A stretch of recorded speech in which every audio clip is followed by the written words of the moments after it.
Hi, my name is Tona Bell and I am the proprietress of the Paper Seahorse. What I love about being a small business owner is I have flexibility. I don't always use that flexibility, but it does afford you to be in control of your destiny, so to speak, so you're not beholden to someone else, and your ideas and your thoughts on something, you don't have to fight for them as much as if you work for someone else. And I feel like there are less restrictions. There's a lot of freedom in working for yourself creatively. In any small business, there are a lot of challenges. And at the Paper Seahorse, for me personally, it would be the fact that I have so many interests and I want to do so many things. And I just want to do them all right now. And you can't. You can do some of them. You need to be more of an expert and niche than to be a jack of all trades. And with that, I tend to want to sprint instead of thinking of things as a marathon. And I think if you're singly focused and you pace yourself, I think that's my biggest challenge, and that's what I'm working on. So having had several businesses, I've learned, I think the biggest one would be to be true to yourself and to be true to your vision. It doesn't matter what industry you're in or what field you're in or who you're working with. I think that if you're not true to your vision, nothing else will work. And I know firsthand in our old business, a marketing company, we deviated from that with customer demand and ended up going down a path that wasn't us, and we didn't do it. And just because we could do it doesn't mean you should do it. That was one of the biggest ones. Another one is you have to surround yourself with the right people that help you achieve your goals and what you want, from professional services to the right employees that have the right vision. That's key, because it really does take a village. Yes, at the end of the day, it's you and you're making all the decisions and you have the responsibilities, but having a good core team and allowing yourself to receive help in that way is huge. Transitioning to my new job after almost 20 years of my old job was definitely interesting.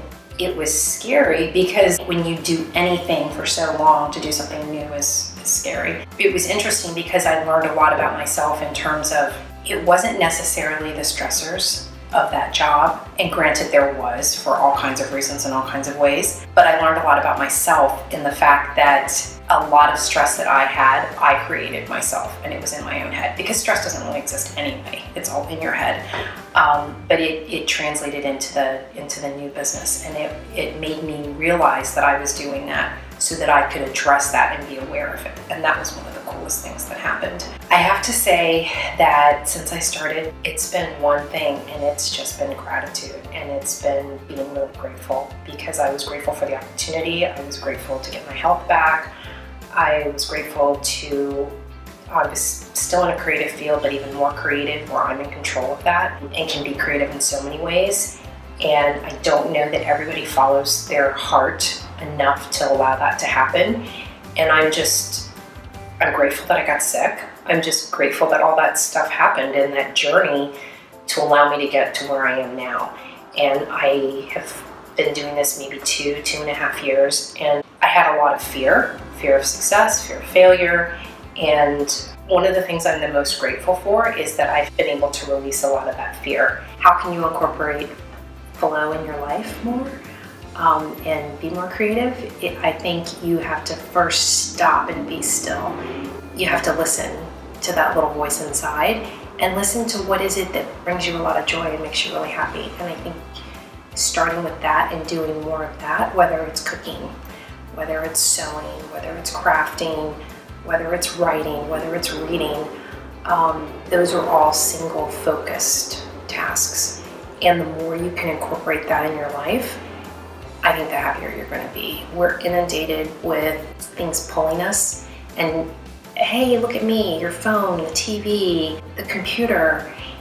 There's almost too much stimulus, and you need to take a digital break from all that to have balance. And I think that people are hungry for more analog things where they use their hands, where they meet in person and they talk and they interact and have true conversations, whether it's with someone else or with yourself. That's one thing we always say is like our mantra, our tagline is to keep in touch. Keep in touch with yourself and keep in touch with other people. And one of those things is being more creative and being in that flow state. And when you're single focused, you get into flow, you're relaxed, your blood pressure lowers, and you're calmer, and you don't have all of this noise and all this digital din that's constantly there, and it allows you to almost relax for the first time.